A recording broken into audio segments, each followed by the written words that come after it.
آمين. ربنا ظلمنا أنفسنا وإن لم تغفر لنا وترحمنا لنكونن من الخاسرين.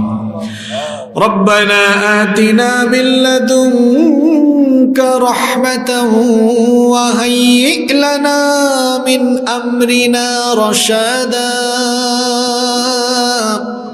ربنا إننا سمعنا مناديا ينادي للإيمان أن آمنوا بربكم فآمنا.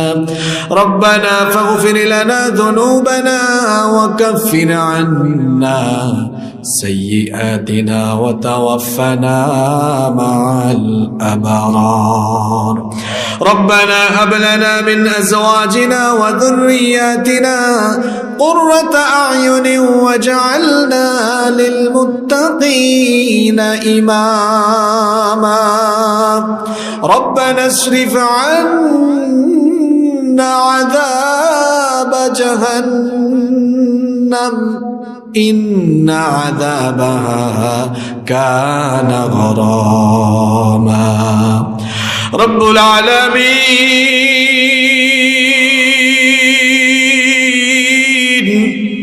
3 দিন ব্যাপী আজকের এই 25তম ইসলামী মহাসম্মেলনের সর্বশেষ রজনীতে আমরা গভীর রাত পর্যন্ত তোমার কালাম থেকে আলোচনা করে হাজার হাজার নারী পুরুষকে নিয়ে অসংখ্য উলামা মাশায়েখকে নিয়ে আল্লাহ গভীর এই রাতে আমরা গোলামের মতো মাথা নত করে ভিক্ষার দোকানে হাত পেতেছি গো আল্লাহ।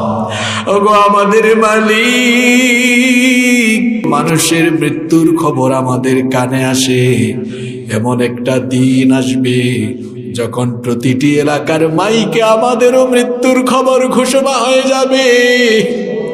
এমন একটা মুহূর্ত আসবে যখন আমরাও দুনিয়া থেকে চলে যাব। মালিক, আমরা যে গুনাহ করেছি গুনার বোঝা নিয়ে আমরা কবরে যেতে চাই না। গত বছর মাহফিলে এমন অনেক মানুষ ছিলেন যারা এবছর মাহফিলের আগে কবরের বাসিন্দা হয়েছে। আগামী বছর এই মাহফিল আমাদের নসিব হবে কিনা আমরা জানি না। এমনও তো হতে পারে আজকের এই মোনাজাত আমাদের কারো কারো জন্য জীবনের শেষ মোনাজাত হয়ে যেতে পারে। আজকের এই মোনাজাত যদি আমাদের জীবনের শেষ মোনাজাত হয়ে যায়, আর যদি আমাদের গুনাহগুলো বাকি থেকে যায়, কবরের মাটি আমাদের সাথে ভালো আচরণ করবে না। ওই কবর বড় ভয়াবহ জায়গা, কবর বড় সাংঘাতিক জায়গা। আমরা যদি আমাদের বাসায় ফিরতে পারি, কিছুক্ষণ পরে আমরা পরিষ্কার পরিচ্ছন্ন নরম তুলতুলে বিছানায় ঘুমানোর সুযোগ পাবো। কিন্তু যে কবর আমাদের জন্য অপেক্ষমান, সেখানে পরিষ্কার পরিচ্ছন্ন কোনো বিছানা নাই। নিচে মাটি, ডানেও মাটি, বামেও মাটি, উপরে হলো বাঁশের ছাউনি। শীতের দিনে কবর খুললে পোকামাকড় দেখা যায়, ধুলাবালু দেখা যায়। বর্ষাকালে কবর খুললে শুধু পানি দেখা যায়। আমাদের এই শরীর, যে শরীরকে আমরা এত দামি দামি শাওয়ার জেল, দামি দামি সাবান দিয়ে ঘষা মাজা করি, এই দেহ আমাদের হয়তো বর্ষাকালের কবরের কাদামাটি আর পানি, কিংবা এই শীতকালের কবর খোঁড়া ধুলাবালি যুক্ত আর পোকামাকড় যুক্ত কবরই তার স্থান হবে। রব্বুল আলামিন, কত মানুষকে আমরা কবরে শুইয়ে দিয়েছি, কত মানুষকে আমরা জানাজা দিয়েছি, আমাদের জানাজাও সামনে রেডি। ওগো মালিক, কত গুনাহ করেছি, প্রকাশ্যে যেগুলো করেছি দুনিয়ার মানুষ অনেক গুনাহগুলো জানে, কিন্তু গোপনে গোপনে যে গুনাহগুলো করেছি দুনিয়ার কোনো মানুষ জানে না। আমাদের গোপন গোপন গুলাগুলো তুমি যদি একবার ফাঁস করে দাও, আমরা বাড়ির বাহিরে মুখ দেখাবার কোনো সাহসও পাবো না।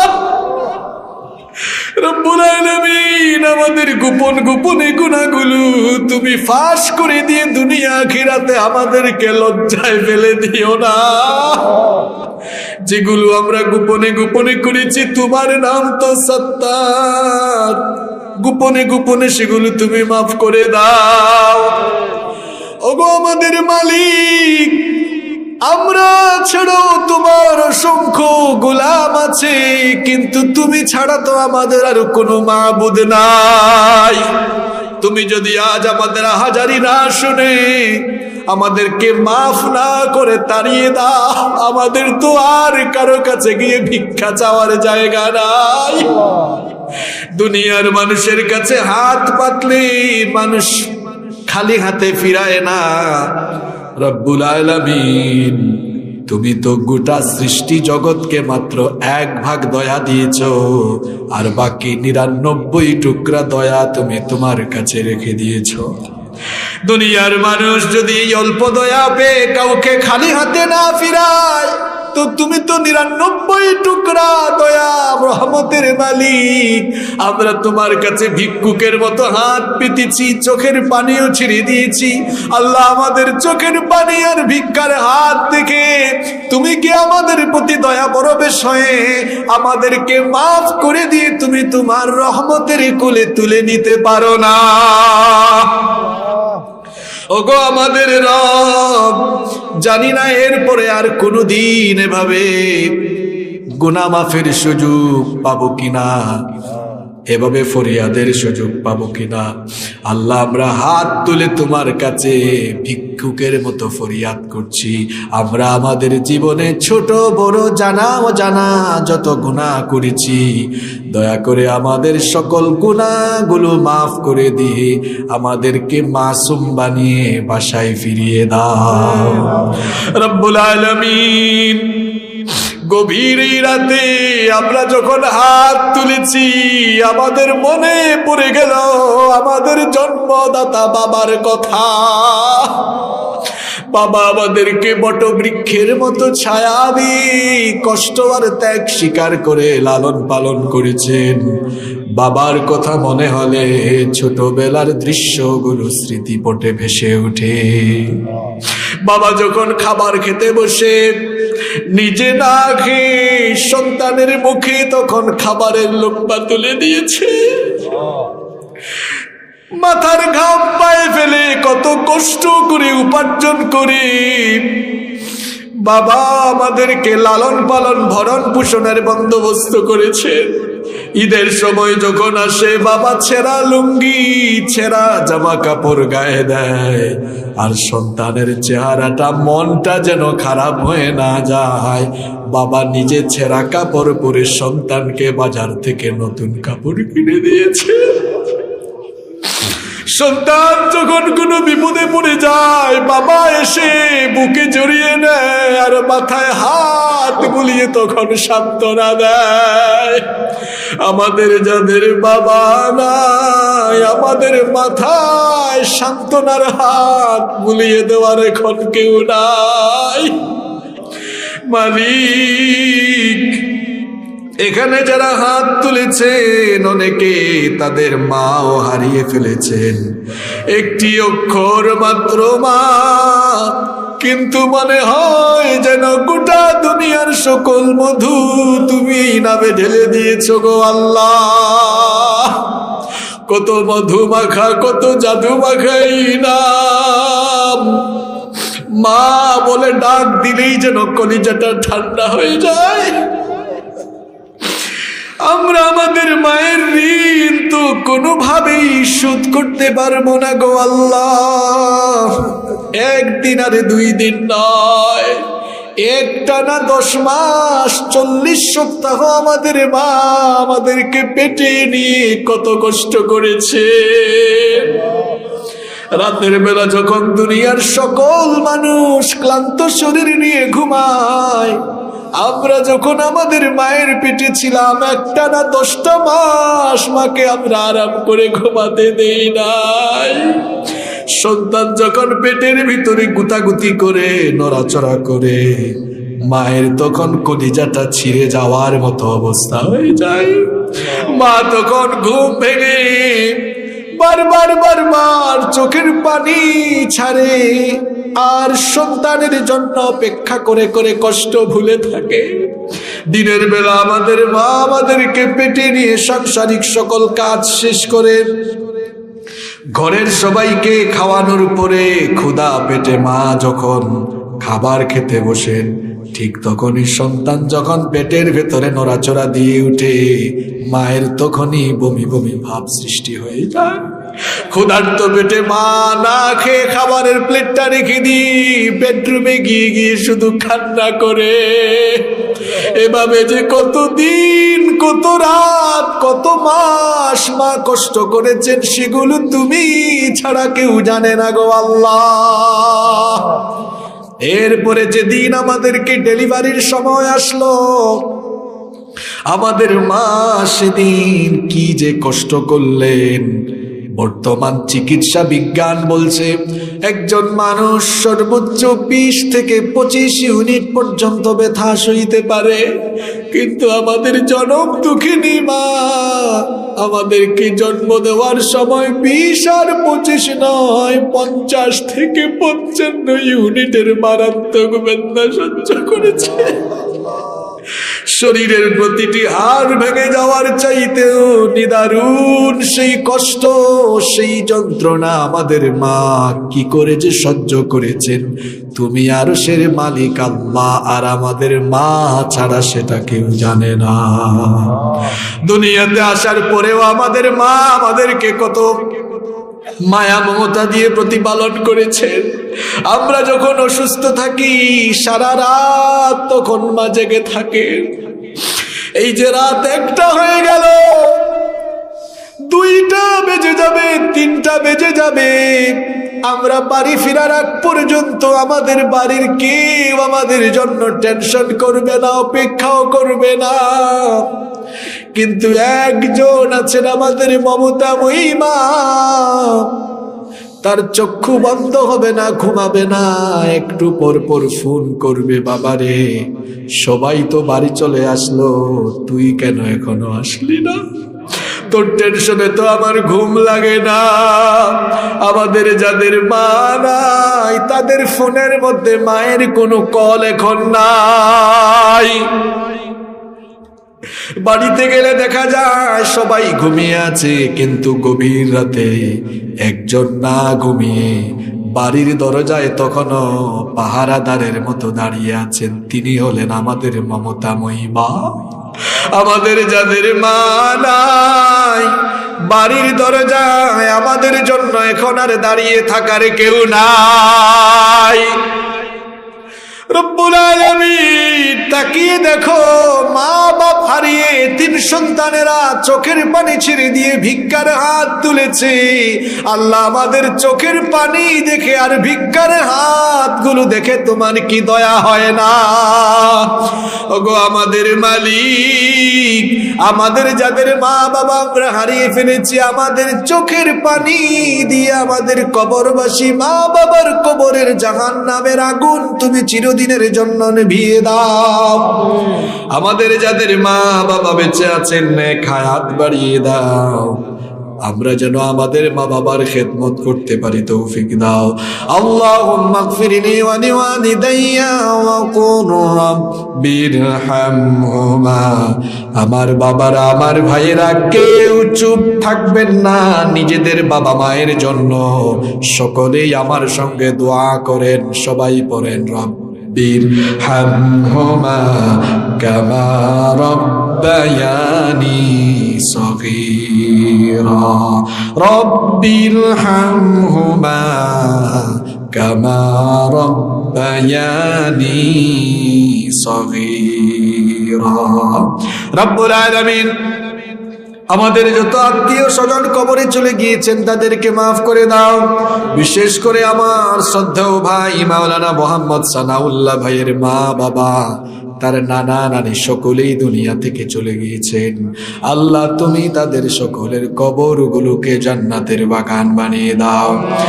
এই মহাসম্মেলন যারা বাস্তবায়ন করতেন তাদের মধ্যে 382 জন ইতিমধ্যেই দুনিয়ার সফর শেষ করে চলে গিয়েছেন। আল্লাহ তোমার কুরআন পাগল এই বান্দাদের কবরগুলোকে তুমি জান্নাতের বাগান বানিয়ে দাও। আমার ডানে বামে যারা বসে আছেন সকলেই অত্যন্ত কুরআন পাগল। এই এলাকার 3 দিনের এই মাহফিল যেন 3 দিনের ঈদ, 3 দিনের মিলন মেলা। এই মাহফিলের জন্য তোমার বান্দারা কত কষ্ট করেছেন, পরিশ্রম করেছেন, টাকা পয়সা দিয়েছেন। চেয়ারম্যান সাহেব আছেন, জনাব আলতাফ হোসেন মাস্টার স্যার আছেন এখানে, এবং ডানে বামে আরো অসংখ্য গুণী মানুষ আছেন। আল্লাহ যারা এই মাহফিলের জন্য কষ্ট করেছেন, দয়া করে সবার জীবনের গুনাহগুলো তুমি মাফ করে দাও। আমার অসংখ্য মায়েরা বোনেরা মাহফিলে এসেছেন, গভীর রাত পর্যন্ত আমার বোনেরা ছিলেন। আল্লাহ তুমি তাদের গুনাহগুলো মাফ করে দাও। সকলকে নিরাপদে বাড়ি ফেরার ব্যবস্থা করে দাও। আমার ডানে বামে এলাকার গণ্যমান্য অনেক ব্যক্তিবর্গ, দাড়ি পাকা অনেক মুরব্বী চাচারা এসেছেন। আল্লাহ আমার চাচাদের জীবনের গুনাহগুলো মাফ করে দাও। আমার অসংখ্য যুবক ভাইয়েরা মাহফিলে এসেছেন, তাদের প্রত্যেককে মুত্তাকি এবং পরহেজগার হওয়ার তৌফিক দিয়ে দাও। এই সম্মেলন বাস্তবায়ন কমিটির যত জীবিত সদস্য আছেন নেক হায়াত বাড়িয়ে দাও। রব্বুল আলামিন সম্মেলনের সম্মানিত উদ্বোধক জনাব আলতাফ হোসেন মাস্টার সাহেবের নেক হায়াত বাড়িয়ে দাও, তার ইজ্জত সম্মান বাড়িয়ে দাও। যতদিন তিনি বেঁচে থাকবেন এভাবে দিনের খেদমত করে যাওয়ার তৌফিক দিয়ে দাও। মাহফিলের আজকের 3য় দিবসের সম্মানিত প্রধান অতিথি জনাব মঞ্জুরুল মজিদ মাহমুদ সাদিকে মাফ করে দাও। তোমার বান্দা বিদেশে আছেন, তাকে তুমি হেফাজতে রাখো। আল্লাহ তার ইজ্জত সম্মান বাড়িয়ে দাও, তাকে তুমি দ্বীনের জন্য কবুল করে নাও। আজকের মাহফিলের সম্মানিত সভাপতি যিনি ছিলেন অত্র ইউনিয়নের চেয়ারম্যান সাহেব জনাব শরীফ মাহমুদ খান বাহালুল, অত্যন্ত বিনয়ী মানুষ।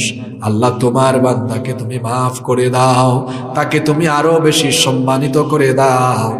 তাকে এই জনপ্রতিনিধির যে দায়িত্ব তিনি পেয়েছেন, এই দায়িত্ব পালনের জন্য যত যোগ্যতা, দক্ষতা, আমানতদারিতা, স্বচ্ছতা, জবাবদিহিতার যত গুণ আছে সকল গুণে তুমি তাকে গুণান্বিত করে দাও। আমার ডানে বামে অনেক আলেম ওলামা বসে আছেন, আল্লাহ তাদের ইজ্জত সম্মান তুমি বাড়িয়ে দাও। এই মাহফিল ইন্তেজামিয়া কমিটির ভারপ্রাপ্ত সভাপতি জনাব আলহাজ ফয়েজউদ্দিন আহমেদ এবং সম্মেলন বাস্তবায়ন কমিটির সাধারণ সম্পাদক আমাদের সকলের প্রিয় সানাউল্লাহ ভাইকে আল্লাহ তুমি মাফ করে দাও। এই মাহফিলের জন্য যারা কষ্ট করেছেন, পৃষ্ঠপোষক ছিলেন জনাব মাহমুদুল হাসান মাসুদ, অত্যন্ত তরুণ মানুষ, যুবক মানুষ। আল্লাহ তুমি তার ইজ্জত সম্মান বাড়িয়ে দাও। রব্বুল আলামিন শিক্ষা এবং সমাজ উন্নয়নে কাজ করার সকল তৌফিক তুমি তাকে দিয়ে দাও। ইসলামের জন্য তুমি তাকে কবুল করে নাও। আমি তো অনেকের নাম বলতে পারলাম না, আল্লাহ তুমি সকলের নাম জানো, সবাইকে তুমি মাফ করে দাও। রব্বুল আলামিন অনেক প্রবাসীরা সহযোগিতা করেছেন, তাদেরকে মাফ করে দাও। অনেক অসুস্থ আছেন, তাদেরকে শিফা দান করে দাও। এই এলাকাবাসী সকলকে মাফ করে দাও। 24 সালে যারা এসএসসি দাখিল পরীক্ষা দিচ্ছেন, সুস্থ এবং সুন্দরভাবে নিরাপদে পরীক্ষা দেওয়ার তৌফিক দাও। এই এলাকার কবরবাসী সকলকে মাফ করে দাও। দীর্ঘ সময় ধরে যারা আমিন আমিন বলছেন, আল্লাহ সকলের দিলের নেক বাসনা তুমি পূরণ করে দাও। এই এলাকায় কোরআনের এই মাহফিলের সুন্দর পরিবেশ যেন কিয়ামত পর্যন্ত জারি থাকে সেই ব্যবস্থা করে দাও। ফিলিস্তিন সহ তামাম দুনিয়ার মুসলিমদেরকে তুমি হেফাজত করো। রব্বুল আলামিন আখেরি ফরিয়াদ তোমার কাছে গো আল্লাহ।